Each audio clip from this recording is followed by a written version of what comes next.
The only people who don't want to disclose the truth are people with something to hide.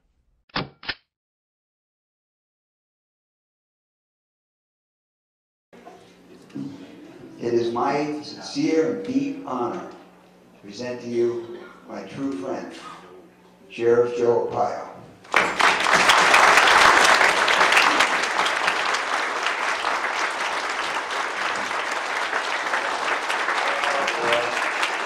Thank you.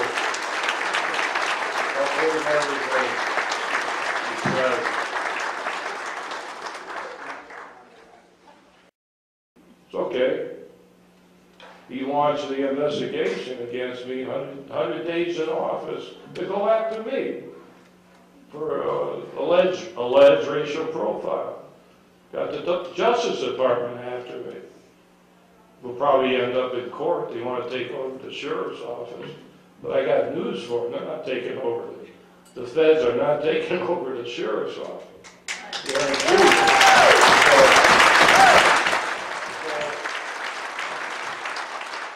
We'll see what happens. Now they're accusing me of launching the investigation against the president because they're investigating me. Everybody's investigating everybody else. I'm confused what's going on around here.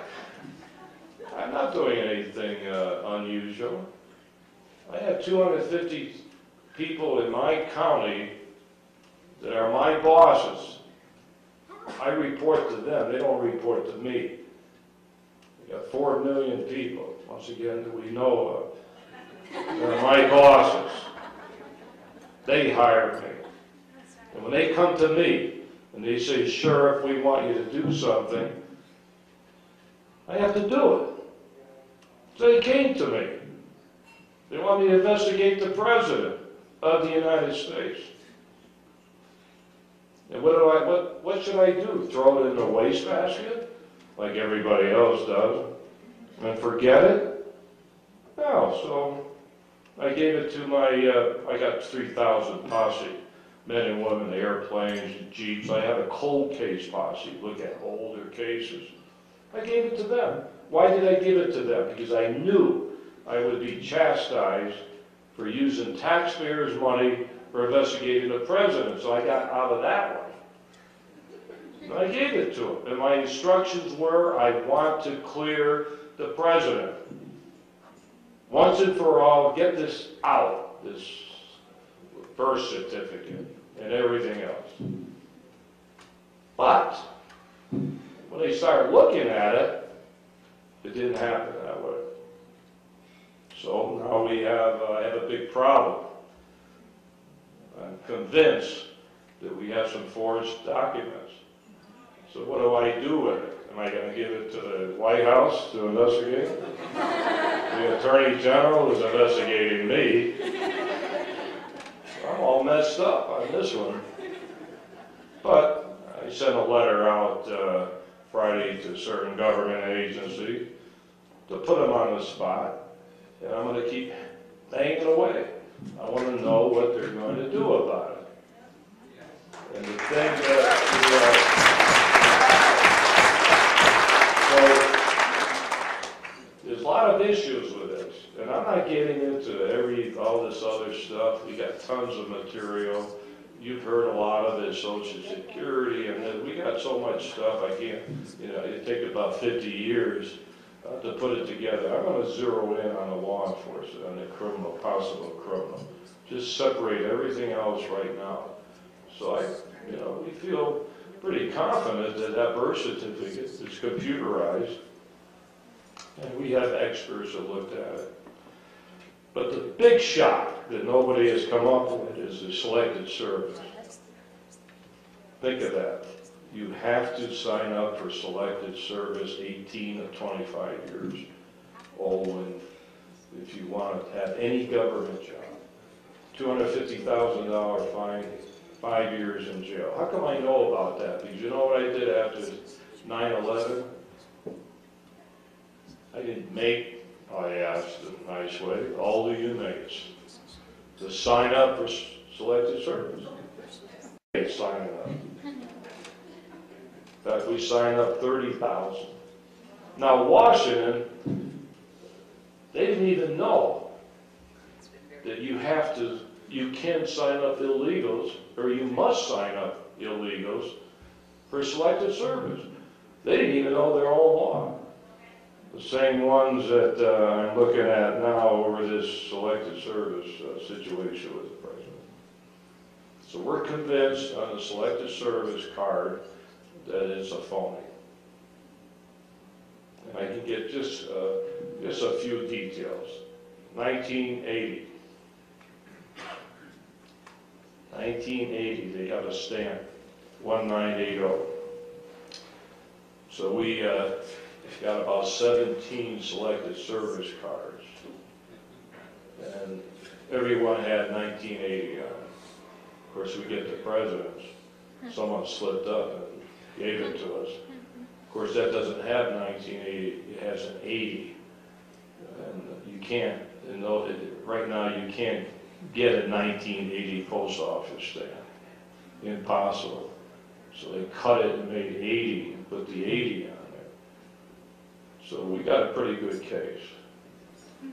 Now the president signed it. I'm not saying that he's behind all this. I never have accused the president of committing a crime.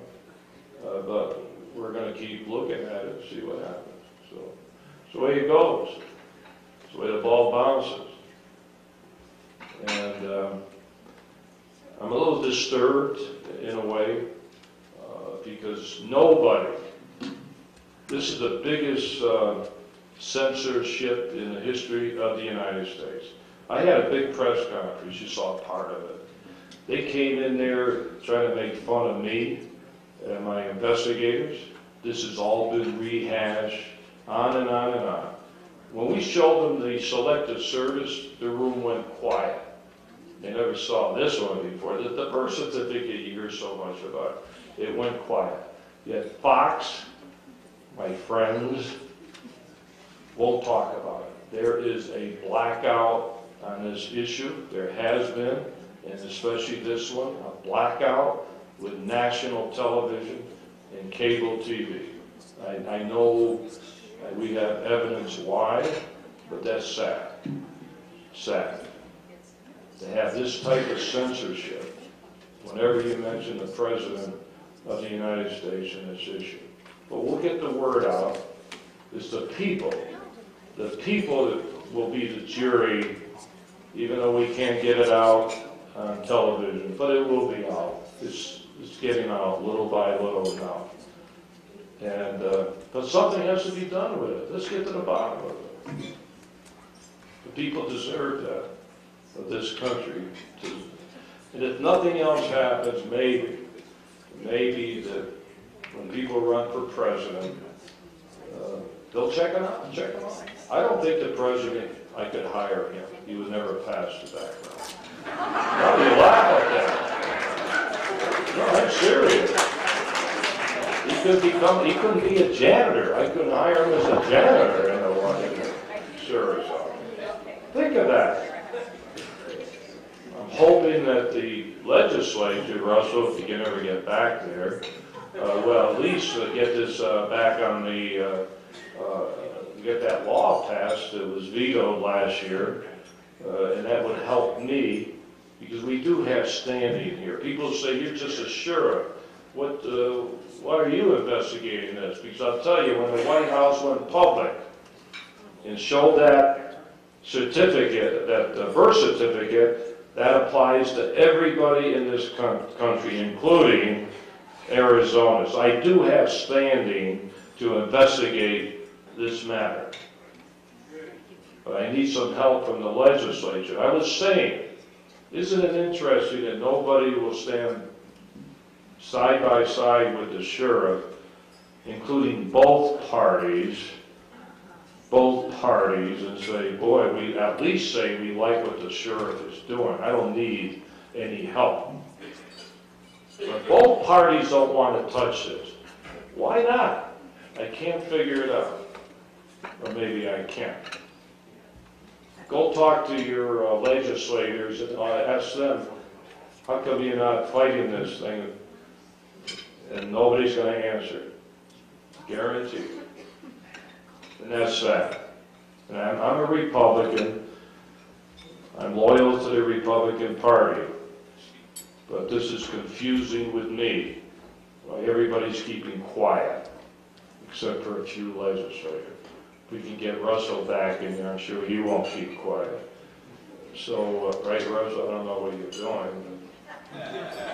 But so it's something that we're going to have to go to the people with. I have the evidence. I don't know who's going to investigate it. That's a tough one. I spent 30 years with the federal government, the majority with the U.S. Justice Department, head of the federal drug enforcement, so I don't know, they're coming after me too. This has nothing to do with them investigating me. It's just somebody came to me and asked me to do something, I'm doing it. But I need your support, your moral support. I'm just a sheriff. I'm not a hero. People are telling all over the country, you're our hero. I'm not a hero. I'm just doing my job. I knew when I did it that I would take a lot of heat, even from all different parties, but I had to do it. They asked me to do it. I did it. I stand by it. I'm not backing down. I'm going to keep taking it on and on and on and see what happens. The only people who don't want to disclose the truth are people with something to hide.